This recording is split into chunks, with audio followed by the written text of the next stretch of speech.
ada, iaitu suatu akta yang mengawal bidang kuasa mahkamah syariah. Mahkamah di dalam negeri-negeri di Malaysia, akta asal ini telah diluluskan 52 tahun yang lalu, pada tahun 1965, dan hanya dipinda 32 tahun yang lalu pada tahun 1984.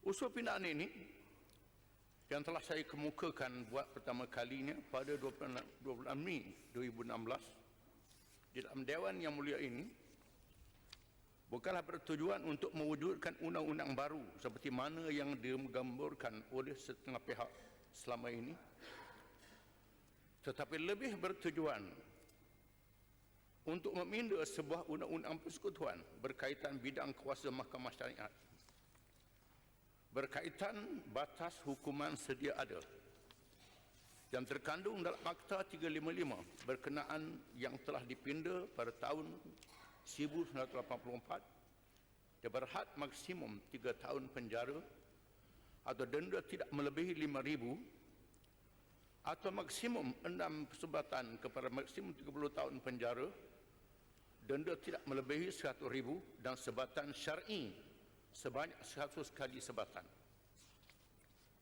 Tangsihan betul. Kita ingin menegaskan bahawa usul pindaan undang-undang mahkamah syariat bidang kuasa jenayah ini hanya terpakai kepada orang-orang Islam di dalam negara ini dan tidak terpakai kepada golongan bukan Islam sebagaimana dalam akta asalnya. Dan sejarah sudah membuktikan bahawa sejak Akta 355 ini diluluskan 52 tahun yang lalu, belum pernah ada seorang bukan Islam yang didakwa kesalahannya di bawah mana-mana mahkamah syariat negeri. Undang-undang jenayah syariat negeri yang diwujudkan daripada akta induk ini. Oleh hal yang demikian, kita memohon yang berhormat bukan beragama Islam tidak perlu berasa bimbang akan implikasi cadangan pindaan ini, kerana tiada seorang warga bukan Islam yang akan disabitkan atas apa-apa kesalahan jenayah syar'i di bawah Akta 355 ini. Usul ini membabitkan sebuah akta peringkat persekutuan dan ini bermakna ia masih tertakluk kepada persetujuan pemakaian kepada negeri-negeri kerana ia di bawah perlembagaan persekutuan. Segala urusan agama Islam dan pelaksanaan hukum di bawah mahkamah syariat terletak di bawah kuasa negeri-negeri, di bawah kuasa Duli Yang Mulia Sepertugas Baginda Yang Teragung dan Duli Yang Mulia Sultan dan Raja selaku Ketua Agama Islam negeri. Apa perlunya Akta 355 ini dipindah? Cadangan pindaan Akta Mahkamah Syariat bidang kuasa 1965 Akta 355 adalah untuk memperkasakan mahkamah syariat. Pada masa sekarang, bidang kuasa jenayah mahkamah syariat ialah sangat terbatas. Mengikut perlembagaan, mahkamah syariat adalah mempunyai bidang kuasa mengenai kesalahan-kesalahan setakat yang diberi oleh Undang-Undang Persekutuan. Mengikut Muslim Court Criminal Jurisdiction Act 1965, mahkamah syariat hanya diberi bidang kuasa mengenai kesalahan yang boleh dihukum dengan penjara tidak lebih 6 bulan atau denda tidak lebih 1,000 atau kedua-duanya. Bidang kuasa itu telah ditambah pada tahun 1984 dengan pindaan berakta itu, dan mahkamah syariat diberi bidang kuasa mengenai kesalahan yang boleh dihukum dengan penjara tidak lebih 3 tahun atau dengan tidak lebih RM5,000 atau sebat tidak lebih 6 sebat atau gabungan hukuman itu. Bidang kuasa ini masih rendah dari bidang kuasa majistret kelas 1 yang biasanya boleh membicarakan kes yang boleh dihukum dengan penjara 10 tahun dan boleh menjatuhkan hukuman 5 tahun penjara atau denda RM10,000 atau sebab 12 pukulan atau gabungannya. Batas hukuman itu juga amat jauh ketinggalan berbanding hukuman kesalahan dalam mahkamah sibil sedia ada yang menjadi undang-undang teras negara kita. Sebagai contoh, bagi sesuatu kesalahan di bawah Akta Hidupan Liar, Undang-Undang Sibir boleh memperuntukkan denda sehingga RM50,000 ke atas seorang yang didapati bersalah memelihara burung tertentu. Sedangkan kesalahan syariah seperti mengajar ajaran sesat yang berjaya menyelewengkan akidah atau memurtadkan sebegitu ramai pengikutnya yang beragama Islam di negara ini, jika disabitkan kesalahannya, hanya boleh didenda tidak lebih daripada RM5,000. Apakah demikian rendahnya nilai harga sebuah akidah Muslim? Tergamakkah kita membiarkan agama Allah dimartabatkan sedemikian rendah di negara kita yang memperuntukkan agama Islam selaku agama negara di bawah perkara 31 Perlembagaan Persekutuan? Begitu juga seorang suami Muslim yang tidak bertanggungjawab terhadap isteri dan anak-anaknya, meninggalkan mereka bertahun-tahun lamanya berfoya-foya di luar tanpa memberi nafkah ke atas isteri dan anak-anaknya.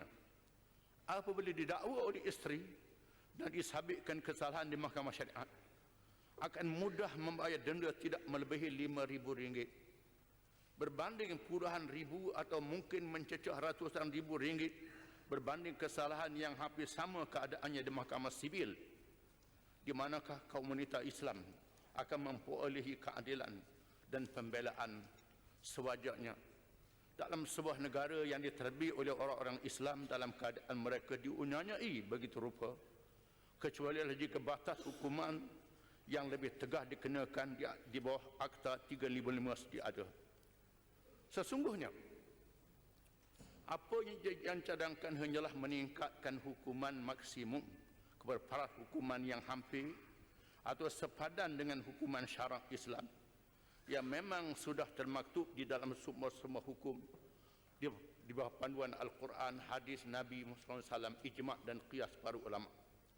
Kita sih maklum, Yang Dipertua, undang-undang sibir yang diperbuat di bawah kuasa perlembagaan negara yang diwarisi dari Suruhanjaya Red, warisan British yang terpakai sehingga ke hari ini, menjadi undang-undang rasmi di negara, di mana perlembagaan persekutuan adalah undang-undang tertinggi. Namun kita ingin mengingatkan semua ahli dewan yang mulia ini juga bahawa di bawah perkara 31 Perlembagaan Persekutuan yang sama juga, Islam adalah agama bagi persekutuan, tetapi agama-agama lain boleh diamalkan dengan aman dan damai di mana-mana bahagian persekutuan. Dalam hal ini, tidakkah ahli-ahli yang berhormat terfikir bagaimana rakyat beragama Islam di dalam negara sebenarnya seakan-akan dilarang, tidak dapat mengamalkan agamanya sendiri dengan sepenuhnya dengan pembelaan yang dijanjikan oleh Islam, dalam keadaan yang mereka yang bukan Islam telah mengganggu hak orang Islam mengamalkan ajaran Islam sepenuhnya, termasuklah syariat hukuman yang terkandung di dalamnya. Kita juga mendengar kuat suara membantah pindaan Akta 355 ini dengan alasan bahawa pindaan ini bertentangan dengan Perlembagaan Persekutuan. Tuan Pertua, kita ingin bertanya kepada semua yang berhormat dalam Dewan yang mulia ini, bagaimana mungkin cadangan pindaan batas hukuman ditingkatkan ini bertentangan dengan Perlembagaan Negara, sedangkan tiada apa-apa cadangan konsep kandungan Akta 355 yang asal. Jika tiada perubahan ini dalam kandungan pindaan kesalahan jenayah syariah yang baru, sudah tentu mahkamah di negeri-negeri akan mengekalkan semua isi dan bentuk hukuman yang sedia ada. Ini bermakna tiada peruntukan baru dikuatkuasakan yang memungkinkan peruntukan tambahan diwujudkan dan bertentangan dengan Perlembagaan Persekutuan. Kita juga ingin mengingatkan bahawa jika usul pindaan 355 ini diterima dan diluluskan, semua ahli-ahli Dewan Undangan Negeri mempunyai waktu dan kesempatan seluas-luasnya untuk membahaskan pemakaian batas-batas hukum baru yang diluluskan itu untuk setiap kesalahan jenayah syariah di negeri sedia ada.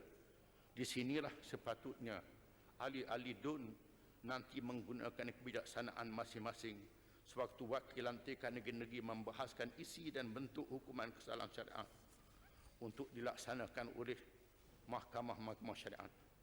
Oleh yang demikian, Janganlah kedengaran lagi bahawa cadangan Pidana Akta 355 ini merupakan pintu belakang ke arah pelaksanaan hukum hudud di Malaysia. Dan untuk melaksanakan undang-undang menyamai hukum hudud dalam syariah di Malaysia, sekurang-kurangnya 3 pindaan kepada beberapa bahagian dalam perlembagaan perlu dilakukan.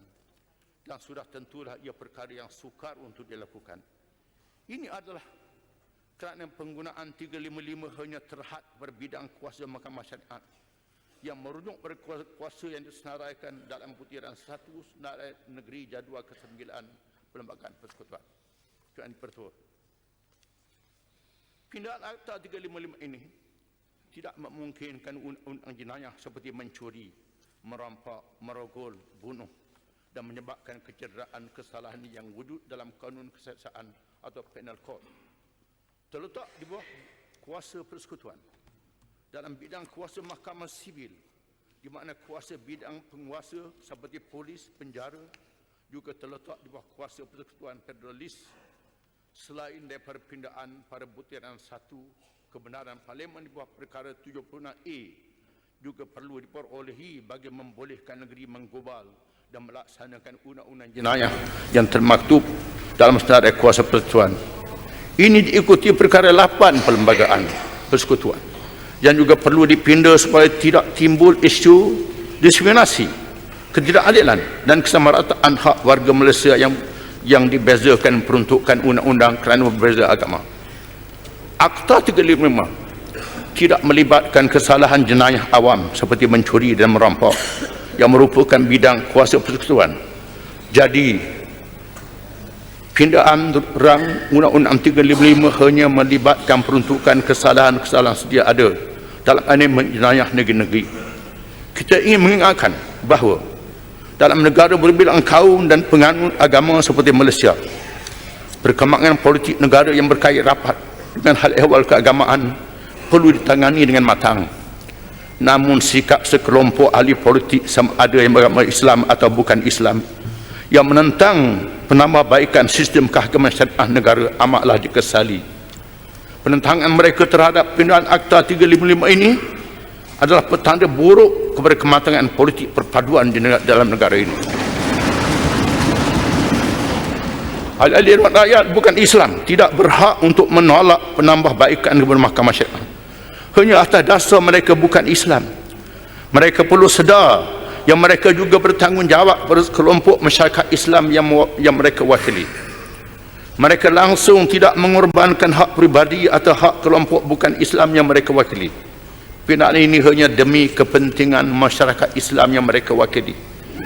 Jika kepentingan sedemikian yang begitu didambakan oleh masyarakat Islam tidak dapat ditunaikan, apakah yang boleh diharapkan dari mereka jika hak dan kepentingan umat Islam itu bercanggah dengan kepentingan pribadi mereka?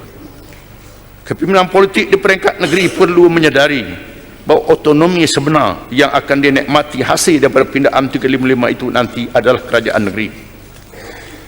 Hanya Dewan Negeri DUN dengan perkenaan ketua agama negeri iaitu Dut Ahmad Sultan dan Yang Tua Agung bagi belah persekutuan, sultan-sultan yang berkuasa untuk memutuskan sama ada untuk menunaikan qada hukuman yang diperuntukkan dalam syariah negeri. Akta 355 yang berada di bawah kuasa Parlimen hanya berfungsi menetapkan hukuman maksimum yang boleh digubal oleh Dewan-Dewan Undangan Negeri. Kita ingin mengulangi bahawa bidang kuasa mahkamah syariat terhad setakat kesalahan-kesalahan yang terkandung dalam butiran 1 Senarai Negeri Perlembagaan Persekutuan. Malah mahkamah syariat tiada bidang kuasa ke atas bukan Islam, hatta jika berlaku persetubuhan antara Islam dan bukan Islam. Hanya yang Islam sahaja yang boleh dituduh di mahkamah syariat. Sebaliknya, jika seorang Islam merogol bukan Islam, siasatan dan pendakwaan bagi itu hanya boleh dilakukan oleh polis di bawah kesalahan kanun keseksaan. Undang-Undang 355 bertujuan memperkenalkan prinsip, konsep dan sistem kehakiman Islam, juga memperkenalkan konsep dan cara hukuman Islam yang berbeza dengan yang lain, kerana tujuannya mendidik penjenayah dan masyarakat, bukannya menyaksa. Di mana Kehakiman Islam berdasarkan kepada dua prinsip, beriman kepada Allah, beriman pada hari akhirat. Dua konsep, takwa dan adil terhadap semua. Beriman kepada Allah, kepada hari akhirat merupakan rukun iman bagi seorang Islam yang menjadi hakim dan melibatkan dia mahkamah. Firman Allah Ta'ala, az-zaniyatu waz-zani fajlidu kulla wahidin minhuma mi'ata jaldah wa la ta'khudh bihima ra'fatun fi dinillah in kuntum tu'minuna billahi wal yawmil akhir. Penzina perempuan, penzina lelaki hendaklah disebat sebanyak 100 tempatan. Jangan kamu kesian terhadap mereka dalam perkara hukum Allah. Jika kamu beriman kepada Allah dan hari akhirat, menunjukkan betapa kehakiman Islam berkait dengan beriman kepada Allah dan hari akhirat. Konsep takwa dan adil terhadap semua, ini merupakan konsep yang wajib kepada orang Islam. Wala alla ta'dilu ya'dilu huwa aqrabu lit-taqwa. Jangan dengan sebab kamu bermusuh dengan sesuatu kaum, kamu tak berlaku adil terhadap kaum. Adil boleh hampir pada takwa. Dengan makna terhadap musuh Islam mewajibkan kita adil. Kita menganggap rakyat Malaysia bukan Islam, bukan musuh. Mereka adalah sahabat-sahabat kita. Kalau dengan musuh, Islam mewajibkan orang Islam adil, dan ini sifat takwa. Apalagi rakyat warga negara yang dianggap sebagai saudara dan anggota masyarakat.